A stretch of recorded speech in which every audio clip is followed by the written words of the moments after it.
Dans l'épisode 3 de Bunny Girl Senpai, au moment où Mai disparaît de la réalité, Futaba dit ça. Et puisque c'est le regard humain qui définit son existence, le sommeil déclenche l'oubli, parce que c'est une période de perte de conscience, ce qui rend l'observation consciente impossible. Donc pour elle, quand nous dormons, nous ne sommes pas conscients. Ça paraît assez logique, vu que pendant que nous dormons, notre cerveau est en mode veille. C'est d'ailleurs pour ça qu'on ne répond pas aux différents stimuli durant la nuit. Par exemple, si pendant que je dors, mon chat vient dormir sur moi, puis repart, au réveil, je ne pourrais pas le savoir. Mais si nous ne sommes pas conscients pendant que nous dormons, comment est-ce possible que l'on puisse rêver d'un moment de notre journée? Si pendant ma journée, il se passe un événement marquant, par exemple un incendie à l'université, il est fort probable que j'en fasse un rêve le soir même. Donc ça veut dire que nous sommes un peu conscients pendant que nous dormons, non?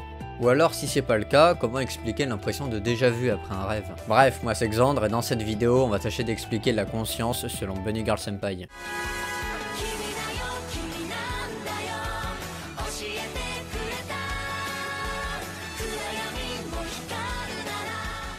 Tout d'abord, avant de rentrer dans le cœur de la vidéo et des informations données par Futaba, on va définir ce qu'est le sommeil. Donc le graphique à l'écran représente les différentes phases du sommeil. Nous nous endormons, puis nous alternons toutes les 1h30 environ entre sommeil léger et sommeil lourd, jusqu'au bout de 4 à 5 phases où nous nous réveillons tranquillement. Ce qui va nous intéresser ici, ce sont les phases dites de sommeil paradoxal. C'est les phases où notre activité cérébrale est plus forte. En gros, c'est les moments pendant le sommeil où nous rêvons. D'ailleurs, c'est le rêve qui est important ici, c'est lui qui va nous permettre de relier la conscience et le sommeil. Et comme le sommeil a amené le sujet du rêve, la conscience va amener la pensée. Petit cours de philo, promis, ça va être rapide. La conscience est la faculté d'un individu de se connaître dans sa propre réalité et de juger celle-ci en conséquence. La conscience est donc la capacité de savoir et de produire de la connaissance. Nous avons des perceptions, nous sommes animés par des émotions, des pensées, des désirs, et nous possédons un corps que nous pouvons distinguer du monde extérieur. Donc si nous pouvons percevoir le monde qui nous entoure, que nous pouvons avoir des émotions et que nous pouvons percevoir notre existence, alors nous pouvons produire une pensée. Ici, c'est avec cette définition assez simple que je vais considérer la conscience,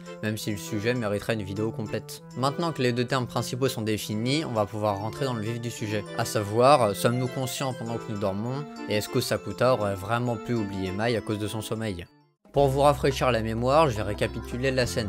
Mai disparaît au fur et à mesure de la vie des gens, ils ne la voient plus, ils ne se souviennent plus d'elle. Au bout d'une semaine, seul Sakuta se souvient d'elle, mais son ami Futaba, avant d'oublier, avait trouvé comment ne plus faire disparaître Mai. Pour cela, il suffisait juste de se souvenir d'elle, ce qui implique d'être conscient. Quand Sakuta apprend cela, il décide de ne plus dormir car il est la seule personne dans ce monde à encore pouvoir se souvenir d'elle. Mais après 2 nuits blanches, Sakuta finit par s'endormir et le lendemain, comme prévu, il ne voit plus Mai et il ne se souvient plus d'elle. Bon, dans une précédente vidéo, j'avais déjà analysé l'aspect scientifique de cet animé via la physique quantique. C'est donc pour ça que je détaillerai pas plus ici. On va voir si Sakuta aurait pu se souvenir de Mai au réveil. Donc si je reprends le graphique sur les phases de sommeil, on peut y voir 4 zones majeures de sommeil paradoxal. Si on met ça en lien avec ce que j'ai dit précédemment, ce sont des zones où notre activité cérébrale est plus forte, donc des zones où nous rêvons. D'ailleurs, je dis ça maintenant pour éviter les remarques, mais si le matin vous ne vous souvenez plus de vos rêves, ce n'est pas que vous n'avez pas rêvé, c'est que vous ne vous en souvenez pas. C'est assez difficile d'avoir un souvenir clair d'un rêve de sa dernière nuit. Pour en revenir à Sakuta, la journée qui précède la nuit fatale a été bien chargée. Il a passé une journée d'examen, il a travaillé au restaurant et a révisé avec Mai. Suffisamment d'activités pour faire au moins un rêve.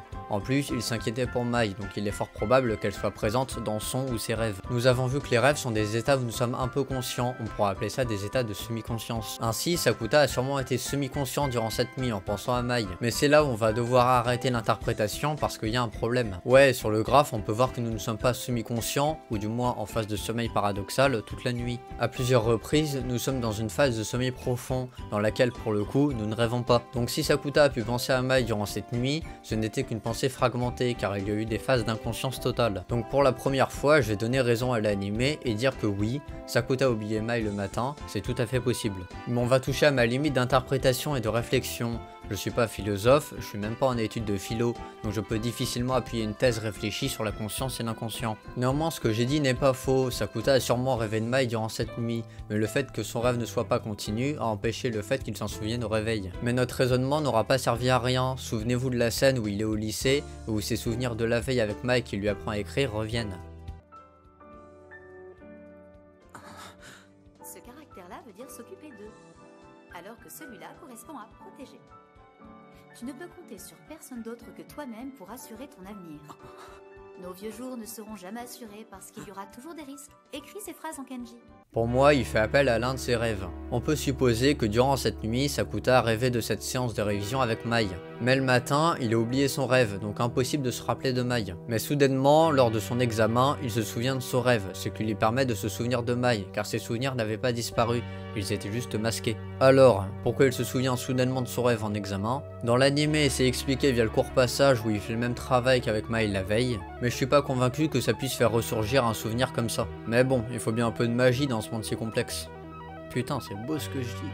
Bref, merci d'avoir regardé cette vidéo jusqu'au bout. Si vous avez des questions, remarques ou juste des idées différentes, les commentaires et le serveur Discord sont là pour ça. Et quant à moi, je vous dis à la prochaine. Salut!